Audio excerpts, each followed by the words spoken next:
In today's session, we are going to look at pi not just as a number you memorize to 3.14, but as a deep underlying symmetry in the mathematical architecture of reality.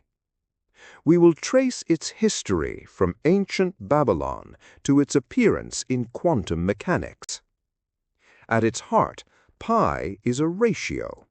If you take any circle in a flat Euclidean plane and divide the distance around it by the distance across it, you always get this same transcendental value. It is the scaling factor of circular geometry. Humanity has been chasing pi for 4,000 years. The Babylonians derived a value of 3.125 by comparing a hexagon to a circle.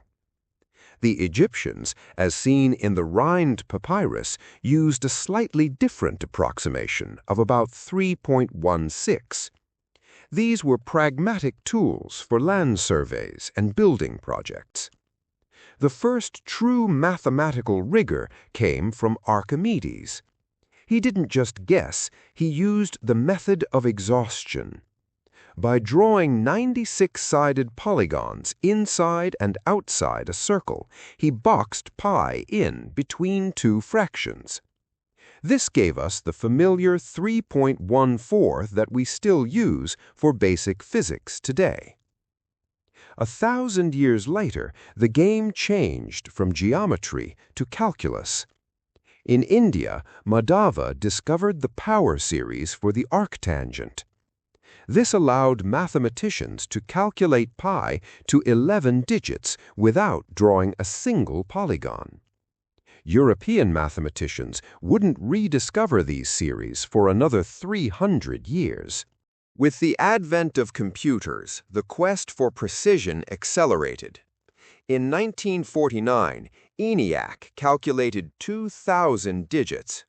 Recently, Google Cloud pushed that to 100 trillion. While we only need about 40 digits to calculate the circumference of the observable universe to the width of an atom, these massive calculations help us test the limits of our modern hardware.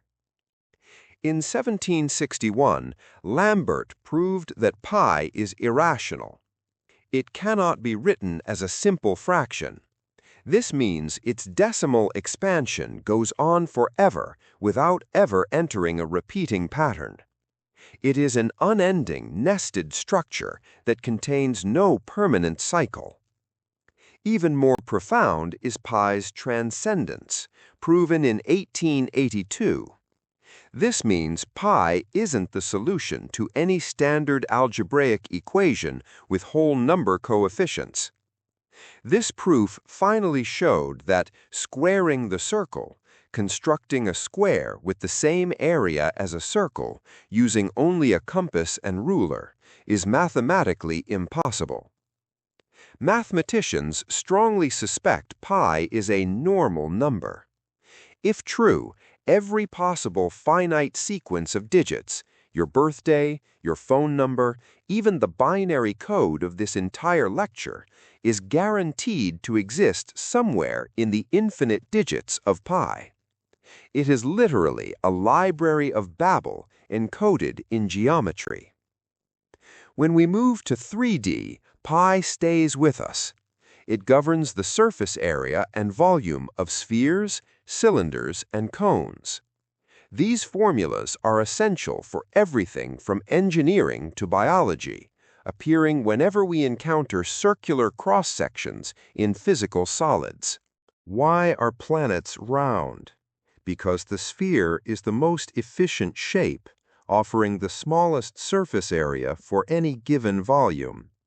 This geometric fact, dictated by pi, is why soap bubbles, cells, and celestial bodies tend toward spherical shapes. They are minimizing their surface energy. Degrees are an arbitrary human choice, but radians are natural. 1 full revolution is 2 pi radians, which is simply the circumference of a unit circle. This makes pi the natural scaling factor for any physical system that rotates or repeats. Any system that oscillates, a pendulum, a vibrating string, or alternating current, is modeled using sine and cosine functions. The period of these functions, the distance after which they repeat, is exactly 2 pi. Without pi, we couldn't calculate the resonance of bridges or the frequency of radio waves. Here is something strange. If you add the reciprocals of all square numbers, 1 plus 1/4 plus 1/9, you get a result involving pi. Euler solved this Basel problem in 1735. It shows that pi is deeply embedded in the distribution of integers, even when there are no circles in sight. The Basel problem is actually a specific value of the Riemann zeta function. Euler proved that for any even integer, the result is always a multiple of pi raised to that power. This links the geometry of circles to the most fundamental patterns in number theory and the density of primes. In statistics, pi is mandatory. The bell curve describes the distribution of random variables in everything from student heights to the stock market. The square root of 2 pi in the denominator ensures that the total area under the curve is exactly 1, a requirement for probability. Why is pi in the bell curve? It comes from the Gaussian integral. To solve it, we transform it into polar coordinates. This transformation introduces an integration over the angle theta from 0 to 2 pi, which is where our constant enters the statistical world. You can estimate pi by dropping needles on the floor. If you drop a needle between parallel lines, the probability it crosses a line involves pi.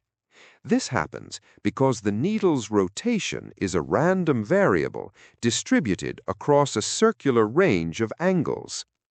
If you pick two random whole numbers, what is the chance they have no common factors other than 1?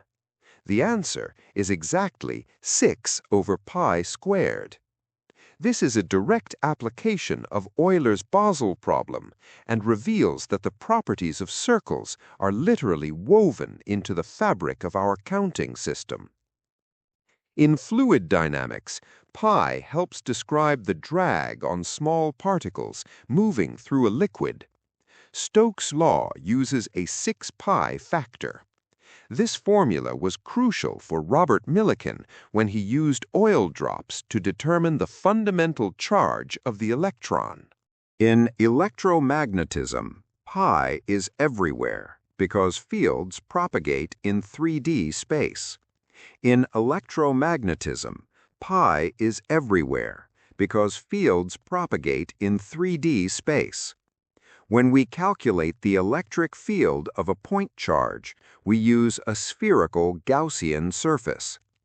The 4 pi r squared surface area of that sphere is why pi appears in the denominator of Coulomb's law. Even in Einstein's masterpiece, general relativity, pi is the proportionality factor. It determines exactly how much gravity or space-time curvature is produced by a given amount of energy. Because these equations describe 3D geometry, the integration over spherical volumes necessitates pi. At the smallest scales, pi acts as a limit on our knowledge. The Heisenberg uncertainty principle states that we cannot know both the position and momentum of a particle perfectly. The fundamental floor of this uncertainty is defined by Planck's constant divided by 4 pi. In quantum mechanics, particles are described by wave functions. Just like the sound waves we discussed earlier, these quantum waves have a phase that cycles through 2 pi.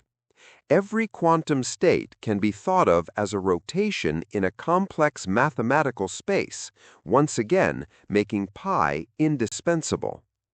Engineers use pi every day to ensure buildings don't collapse. Whether calculating the torsional stress in a car's axle or the resonance frequency of a bridge, the formulas for moment of inertia and structural stability are rooted in circular cross-sections and periodic motion, all governed by pi. Why is pi so ubiquitous? It's because our universe is isotropic. It looks the same in every direction. This symmetry leads naturally to circles and spheres, which lead naturally to pi. If space had a different geometry, our most fundamental constant might be something else entirely. Your phone works because of pi. GPS satellites use periodic signals to track your location, and image compression like JPEG uses something called the discrete cosine transform. Both of these rely on the trigonometric properties of sine and cosine waves, and therefore on pi. To summarize, pi is much more than a number for circles. It is the signature of symmetry in our universe. It appears whenever we talk about waves, fields, randomness, or the very structure of space and time. Next week, we'll look at what happens in curved space, where pi is no longer a constant. Until then, try the Buffon's needle experiment yourself. You'll find that even in a messy pile of needles, the universe's most perfect constant is hiding. That concludes our deep dive into the ubiquity of pi. I hope you now see this constant as a bridge between the physical world and pure mathematical abstraction. Any questions before we dismiss for the day?